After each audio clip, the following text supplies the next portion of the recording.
I'm sure most of you have heard of jhanas, and in the Buddhist circles, when we talk about Samādhi, usually people think about jhanas.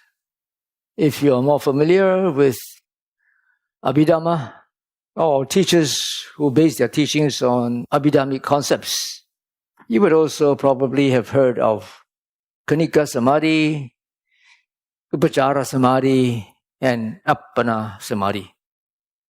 All these are commentatorial terms and cannot be found in the suttas. Many people are not aware that there are actually many different levels of Samādhi besides the jhanas. And although these are not explicitly stated in the suttas, many people are not aware of this particular sutta. It's called Samkhitta Sutta, AN 8.63, where there are many different levels of Samādhi that are mentioned by the Buddha, if you can read between the lines. Of course, the commentaries will say that the different types of Samādhi that the Buddha talked about refer to the jhanas. But let's scrutinize this more carefully and let's analyze to see what could these different levels of Samādhi be. This is what tonight's talk will be basically about. And I will first of all give you an overview. I will start off by giving a constructive critique of Samkhitta Sutta. Then I will follow up with a tabulation of the levels of Samādhi that are implicit in this sutta. Then I will talk about ways of attaining Samādhi besides the meditations that are mentioned in this sutta, which are basically the 4 Brahma-viharas and the 4 Satipatthanas, the 4 establishments of mindfulness. And finally, I will give a conclusion. Let's start off with a constructive critique of the Samkhitta Sutta. This sutta starts off with a Bhikkhu who approached the Buddha and requested the Buddha to teach him the Dhamma in brief.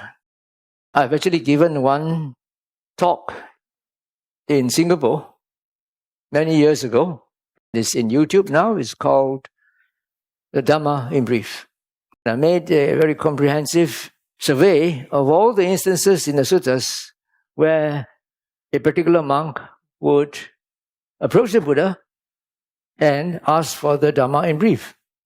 And the Buddha will give different instructions according to the temperament and inclinations of the monk. This too was given by the Buddha to a particular monk, and it may not necessarily apply to everyone. The story starts off with this Bhikkhu approaching the Buddha, requesting the Buddha to teach him the Dhamma in brief. As in many cases, the Buddha would sort of complain that there are some people, they ask me to teach the Dhamma, but when I teach it, instead of practicing, they follow me around. This monk, of course, he persisted and implored the Buddha to teach him the Dhamma in brief. So the Buddha said, well, first of all, that's what you should do. You should train yourself thus. My mind will be firm and well settled internally. And the risen, bad, unwholesome states will not obsess my mind. Thus should you train yourself. When, bhikkhus, your mind is firm and well settled internally, and arisen, bad, unwholesome states do not obsess your mind, then you should train yourself thus. I will develop and cultivate the liberation of the mind by loving kindness, make it a vehicle and basis, carry it out, consolidate it, and properly undertake it. Thus should you train yourself. When does he start to practice the first Brahma-vihara? When his mind is well settled internally and arisen bad, unwholesome states do not obsess his mind. which implies that there can still be unwholesome states of mind arising, but they do not obsess his mind. If you read between the lines, that's when he will start to practice loving kindness. Look at what the next line says. When this concentration has been developed and cultivated by you in this way, then you should develop this concentration with thoughts and examination. That's one part. You should develop it without thought, but with examination only. You should develop it without thought and examination. You should develop it with rapture. You should develop it without rapture. You should develop it accompanied by comfort. And you should develop it accompanied by equanimity. All these different mental states are listed in a sequence. When the Buddha said, when this concentration has been developed and cultivated by you in this way, what sort of concentration is he talking about? There's already a concentration there. And that concentration is not accompanied by thought and examination yet. If it were, why would the Buddha say you should develop it accompanied by thought and examination? It wasn't. That's why now he says you should develop it accompanied by thought and examination. So at that time, his concentration was just the ability not to be obsessed by unwholesome states of mind. This will do come. I'm sure that you can testify that in your practice, whatever practice you're doing, whether it's anapana, open mindfulness, or any other Brahma Viharas, initially the thoughts will still come. But you very persistently and consistently try to come back to your meditation object, and they do not obsess you. Eventually they will fade away, they will become less, and then you become more composed. The first level of composure is something without thought and examination yet. It is just the composure that is attained without being obsessed by unwholesome states of mind. At this point, I would like to explain the meaning of Samādhi.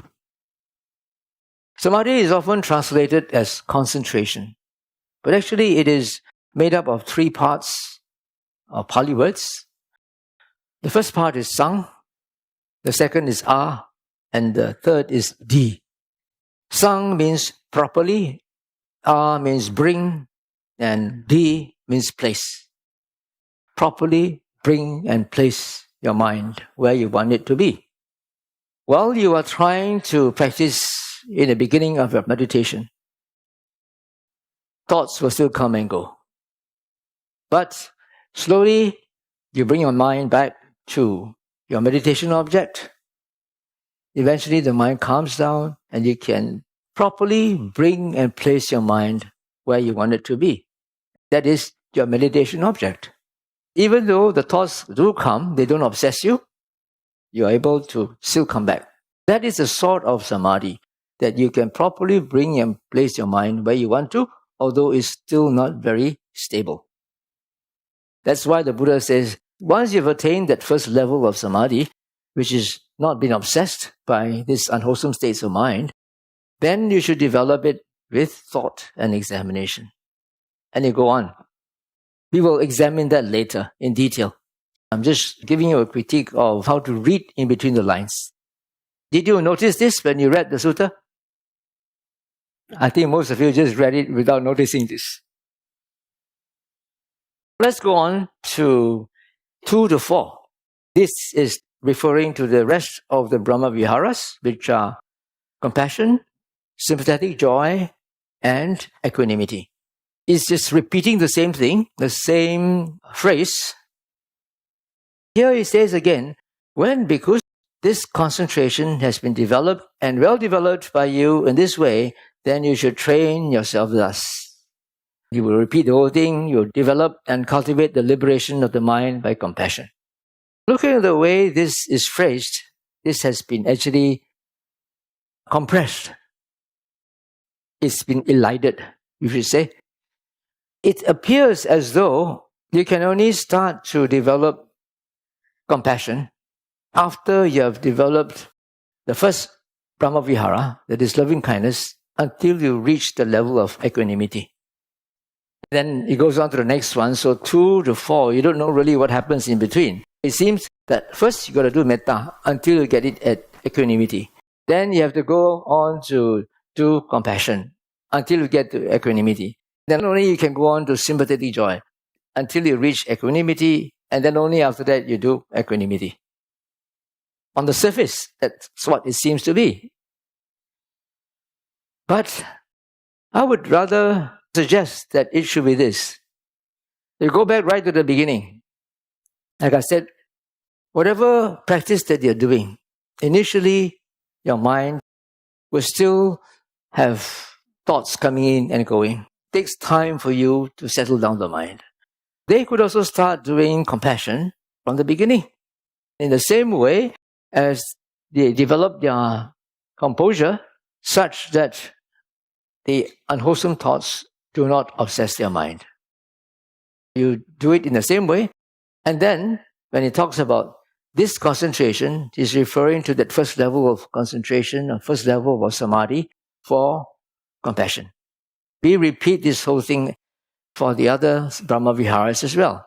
The first concentration refers to the one of not being obsessed by unwholesome states. Then go on to develop it with thought and examination and so forth. We repeat the same for altruistic joy or sympathetic joy. You don't have to finish developing loving kindness first and then going on to compassion first, achieving equanimity before you start to develop altruistic joy. You can actually start right from the beginning. After you have achieved this first level of composure, then you go on to the next one and so forth. Same for equanimity. Now we go on to 5. 5 here starts off with Kayanupasana, contemplation of the body. Looking at the way it is phrased in this sutta, it seems that you must develop all the 4 Brahma Viharas first until equanimity before you can start to develop the first Satipatthana, Kayanupasana. Which doesn't really make sense, right? In other suttas, the Buddha just says, go straight ahead to do the Satipatthana. You don't have to do the Brahma Viharas. When you read in between the lines, I think that this should also be replaced by the opening.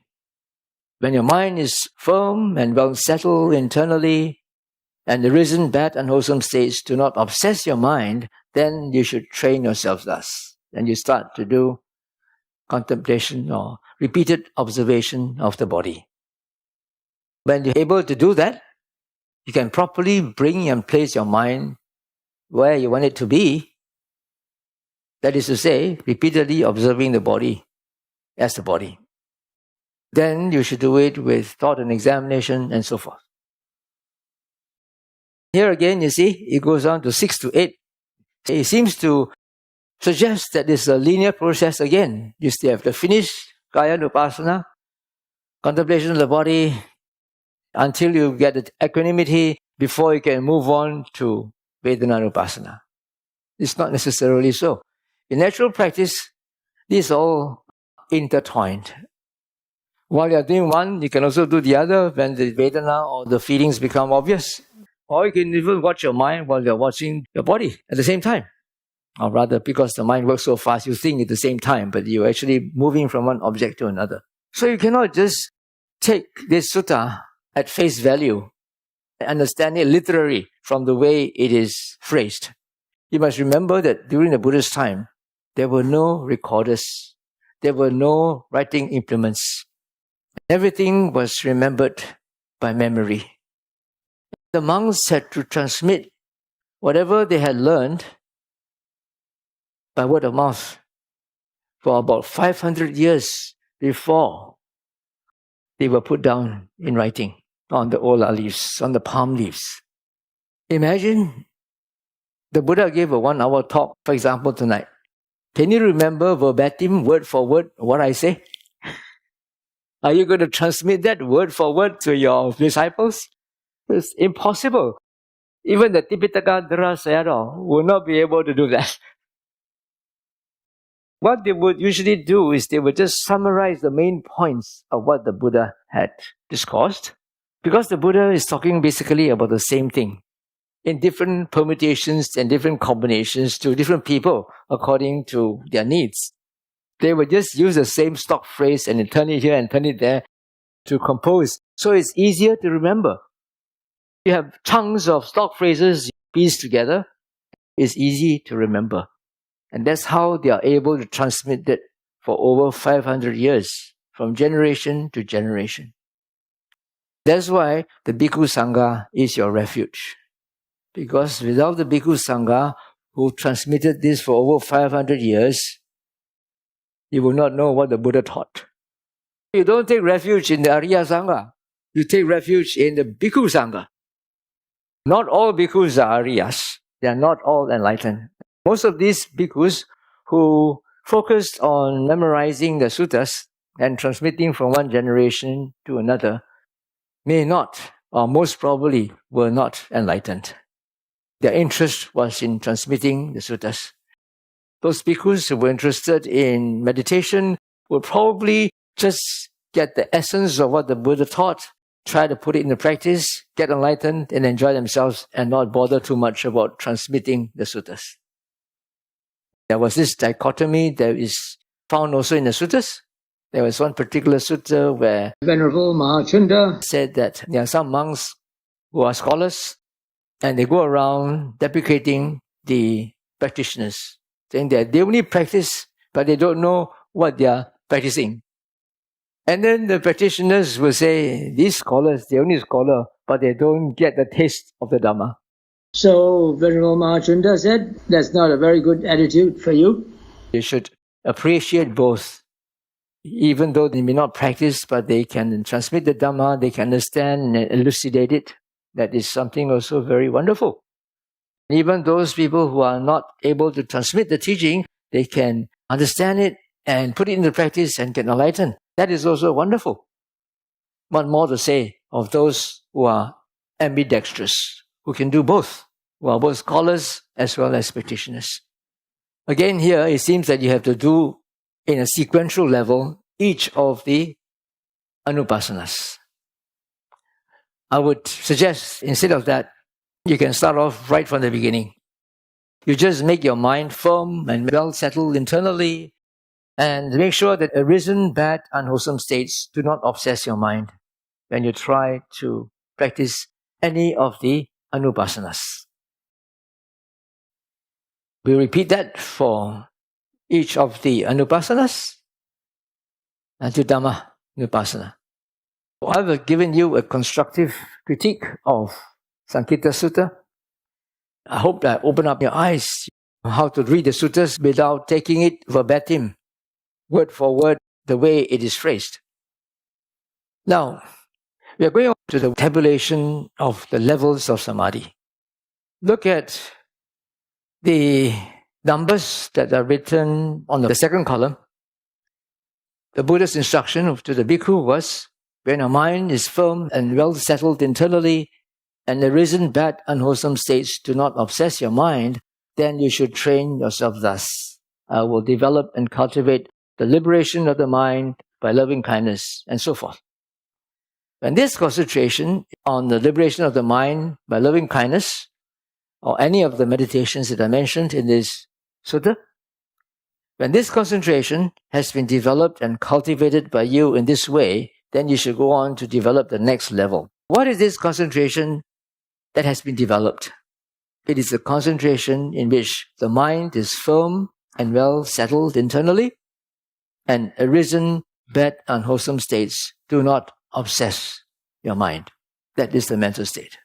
In this word, firm and well settled internally, is actually a translation of the Pāļi words that are involved in the process of developing samatha. There are 4 steps involved in samatha. The first step is to make the mind firm, steady. The second is to make it well settled. The third is to unify it. And the last one is to compose it. So these are the first 2 steps. Make it firm and settle internally. Then you should develop this concentration with thought and examination. This concentration is in which the mind is firm and well settled internally, and arisen bad unwholesome states do not obsess your mind. Then you go on to the second one, which is with thought and examination. This is not yet the first jhana, even though thought and examination are the qualities of the mental states that can be found in the first jhana. Because the first jhana has got other mental states as well. There is also piti or rapture, and there is sukha or comfort. But this is not there. And this is not something which is just theoretical. I'm sure that many of you who are yogis would have experienced that state. You go to a state of composure where there's no rapture and no sukha, but there's still initial thought and examination. And your mind is not obsessed by unwholesome mental states, although they still come and go. So it goes on, you can see that there are first level, second level, third level. What I've done is I've labeled it as pre-jhanic because this is not yet the first jhana. They're on the way to the first jhana. These are separate levels of samadhi that one can attain when one is trying to practice to get to the jhanas. You should also develop it with rapture. When it comes to rapture, which concentration is he talking about? Is he talking about the concentration number 4, or number 3, or number 2, or number 1? Actually, I will start from number 2, which means to say, you should develop it with rapture and then with thought and examination. That's one other combination. The next combination is rapture combined with the third level. You have without thought, but with examination only with rapture. And then the next one is without thought and examination, but with rapture. This is the combination with the earlier levels of samadhi that one had attained. You can combine it with the later ones. These are all pre-jhanic. After that, you develop it without rapture. You take off the rapture. Then you might ask, is 6 plus 2 the same as number 2? Because number 2 is just with thought and examination, without rapture, isn't it? What's the difference? What's the difference? I would say that the difference is that in number 2, with thought and examination, rapture has not arisen yet. In here, when you talk about without rapture from number 6 onwards, rapture has already occurred. And now you're able to detach from it. You're able to see that rapture is something which is too excited. It's not something calm. It's something not peaceful. It's agitated. It's a form of agitation. Rapture, you feel thrilled, you feel excited. That is rapture.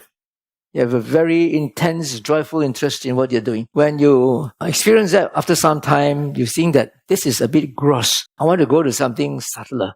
So let's meditate without this agitation of the mind. And that's when you go on to the next one. Without rapture, now you can combine it with thought and examination. But in a new way, not in the way previously before rapture was attained. You can understand this in the same way for the other combinations.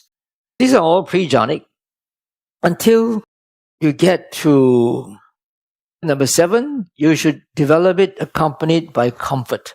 What is used here, the Pāļi word is sata instead of sukha. But basically they mean the same thing. And this is the actual first jhana. You reach the first jhana only when we have all the factors of the first jhana, which are with thought and examination and rapture and accompanied by comfort. There are 2 other things that are not included here in order to qualify for jhana. And what is that? Quite secluded from central desires. Quite secluded from unwholesome thoughts. Initially, the unwholesome thoughts were still there. But his mind is not obsessed by them. In the first level of composure of samadhi, was still accompanied by unwholesome thoughts. But he is not obsessed by them. In the first jhana, there are no more unwholesome thoughts. And there's no thoughts also related to pleasures of the senses. Another thing that you should note also is that the piti and sukha that is attained at the first jhana comes about because of vivekajang piti sukhang. Vivekajang means that is born out of seclusion from unwholesome mental states and seclusion from chasing after sensual pleasures. This is also very important. The piti and sukha arise because the mind is free from unwholesome mental states and also free from the chasing after pleasures of the senses. That's why there is rapture and there's sukha. Vivekajang piti sukhang. Vivekajang means arising from or born of seclusion from chasing after sensual pleasures and unwholesome mental states. Then we go on to second jhana, without thought, but with examination only and with rapture accompanied by comfort. This is the jhana in the fivefold classification of jhana, where you drop vitakka and vichara step by step. In the fourfold one is when there's no more thought and examination. And then the rest becomes inter-jhānic because they've already gone through this rapture and comfort and sukha. They're now trying to go beyond that.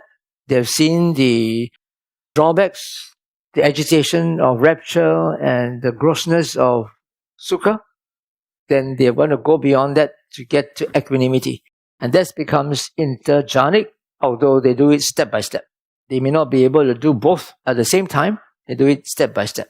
But you see, there are so many different levels of samadhi that can be attained in your practice.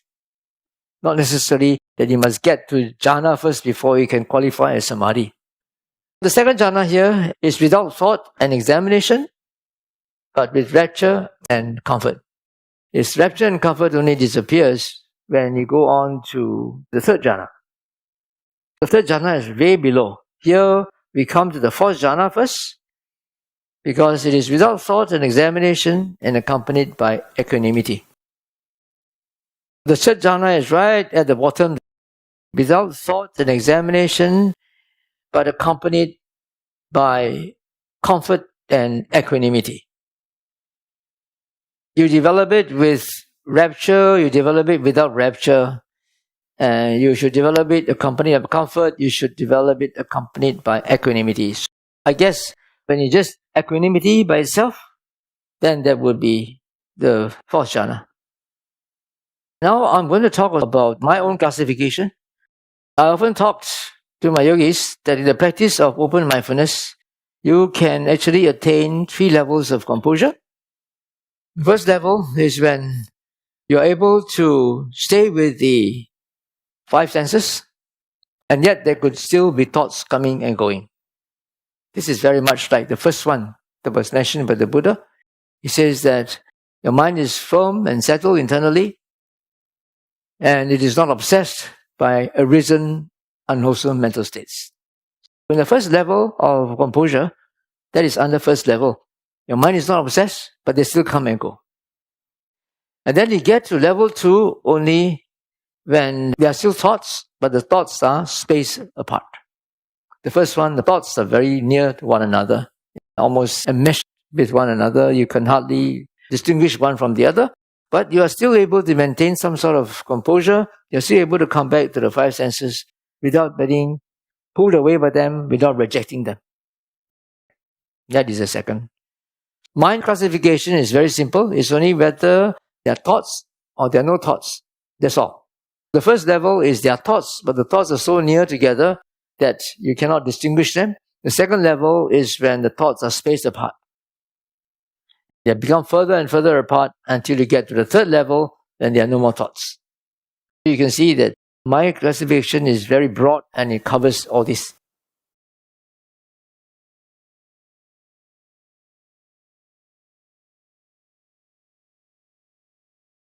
Let's go on to the next section, which is ways of attaining samadhi. In Samkhitta Sutta, AN 5.26, it's called the basis of liberation. Here the Buddha says that There are 5 ways in which one can get composed.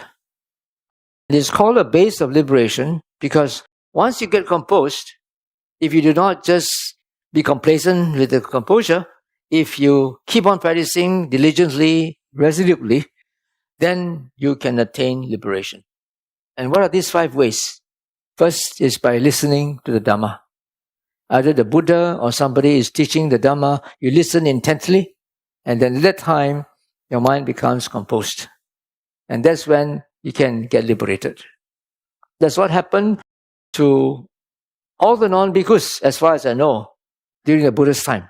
All the non-renunciants during the Buddha's time, they people as well as devas, all got enlightened by listening to a Dhamma talk, not by attending any retreats. There were no retreat centers during the Buddha's time, only monasteries.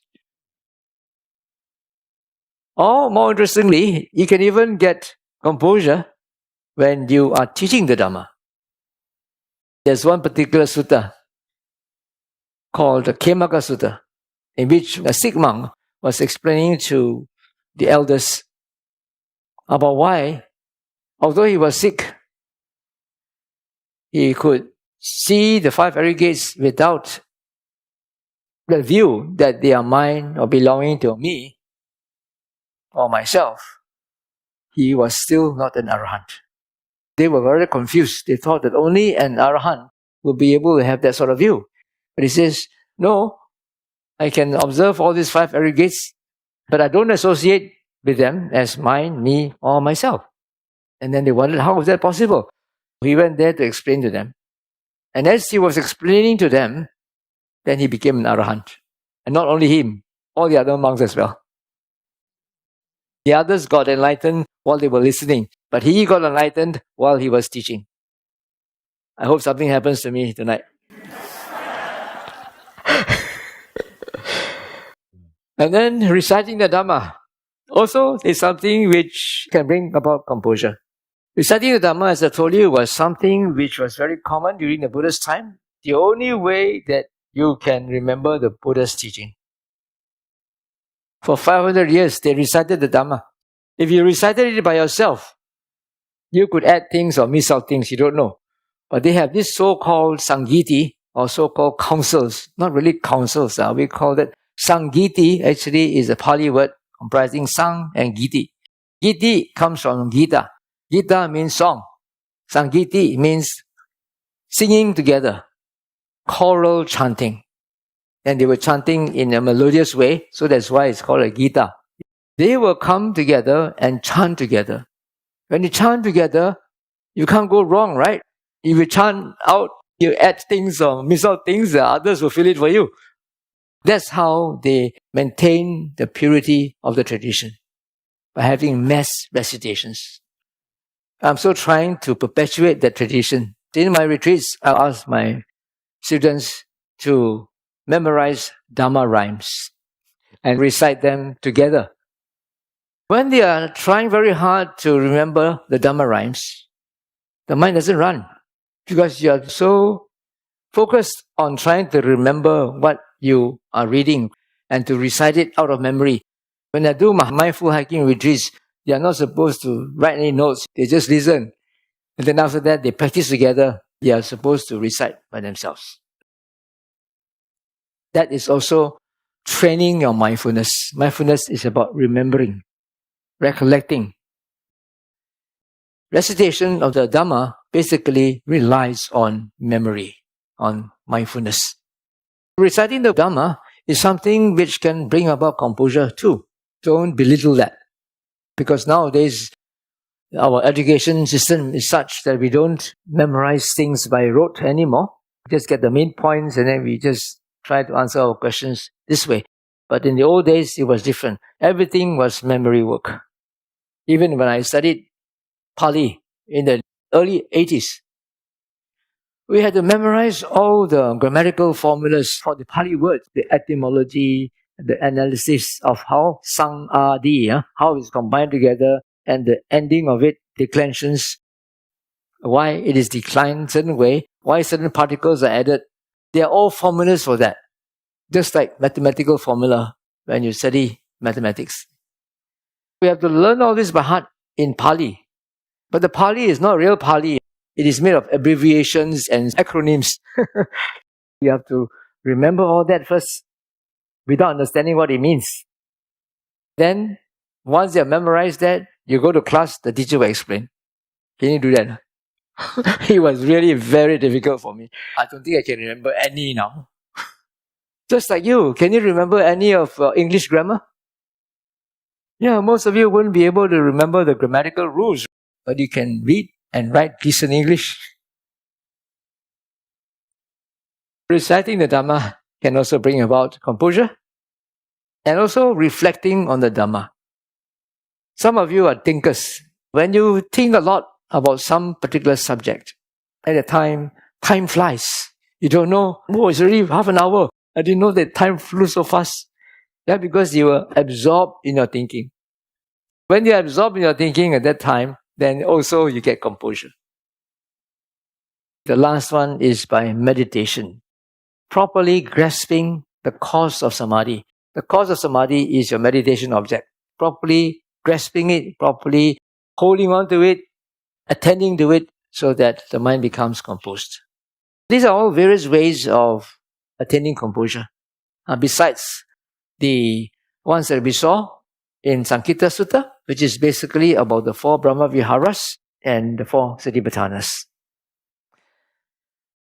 For the first one, listening to the Dhamma, there's also additional evidence to show that the composure that one attains by listening to the Dhamma is sufficient for you to get awakened.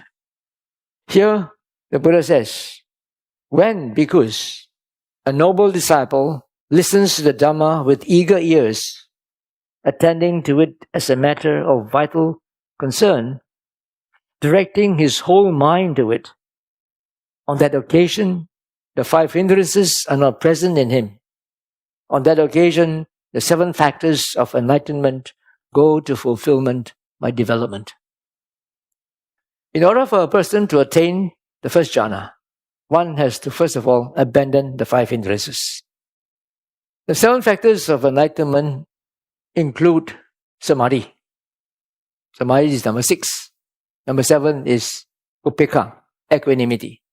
That upekkha or equanimity is the equanimity that comes out of wisdom, of seeing things arising and passing away due to cause and condition.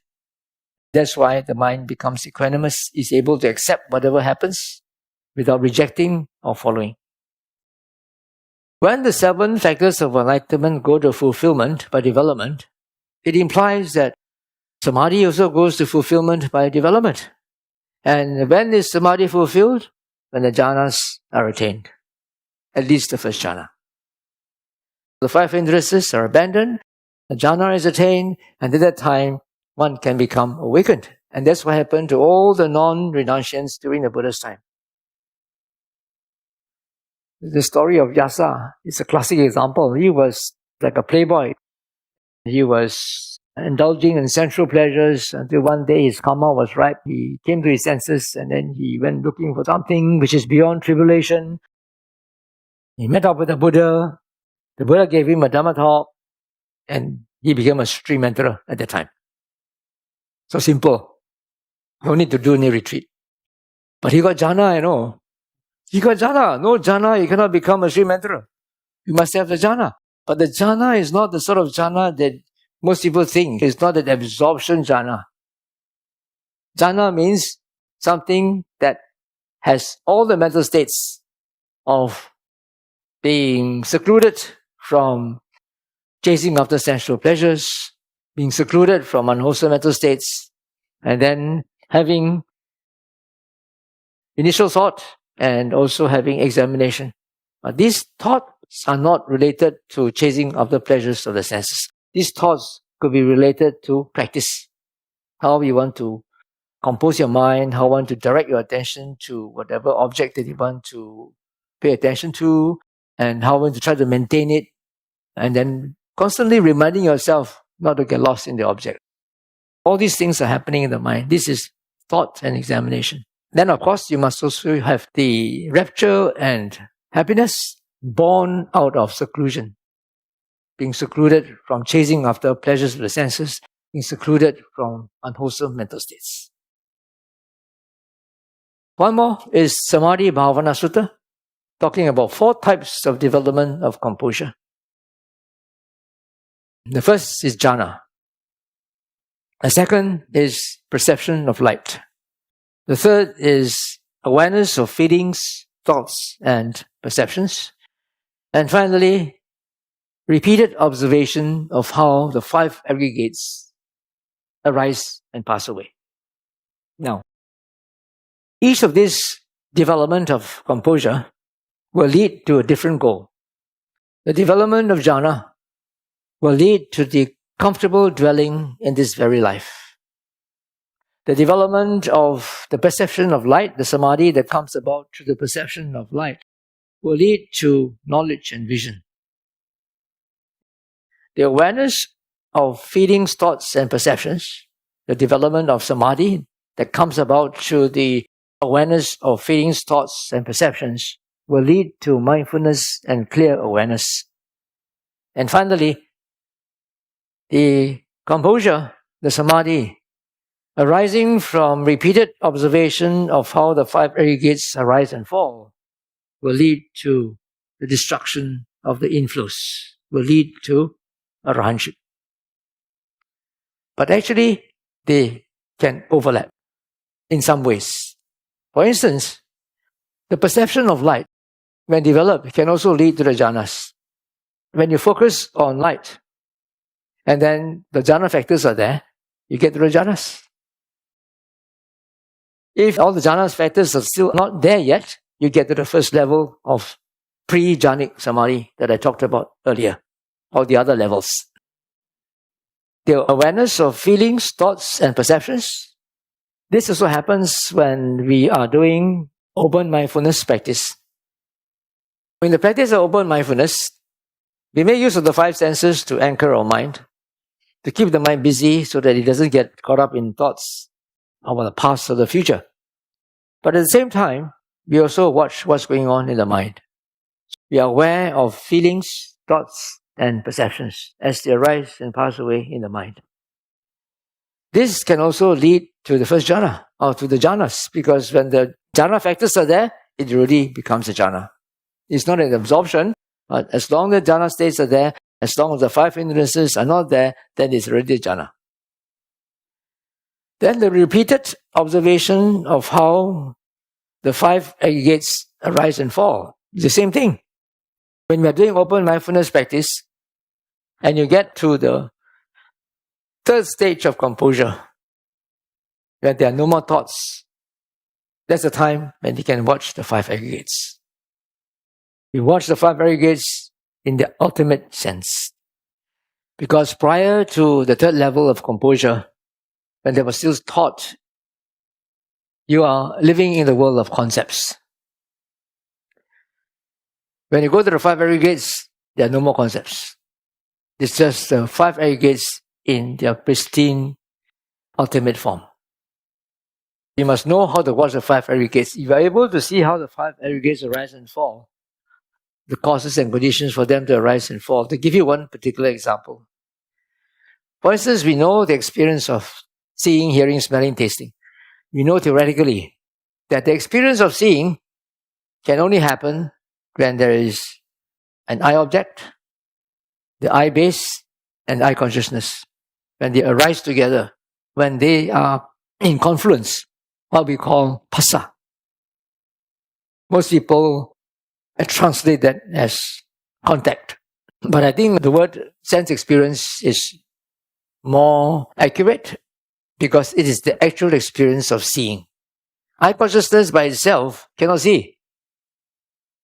It can only see when there's an eye object and the eye base is working properly. When all 3 of them are working properly, are there, arise at the same time, then only the experience of seeing occurs. While you are in that 3rd stage of composure, no more thoughts, one is still aware of the 5 senses. There are no more thoughts, but the mind must always have an object. So what is it aware of? The mind is conscious of the 5 senses. Things are coming and going, but he's not labeling anything, there are no concepts. But he can see that, this seeing arises because of this condition. The condition that there's an I base, and there's an object, and there is I consciousness. You can also see, for example, that pleasure arises. Pleasure, why? Because the mind becomes composed. Composure gives rise to pleasure. And then because of pleasure, attachment arises. You want to hold on to that feeling, hold on to that state, you want to maintain it. That is, you can see also the cause and condition. You can see the causes behind all these mental states that are happening in your mind. But this understanding is a wordless understanding. It doesn't come in concepts. That is also a repeated observation of the 5 aggregates. And that can also qualify to be jhana if the jhana factors are there.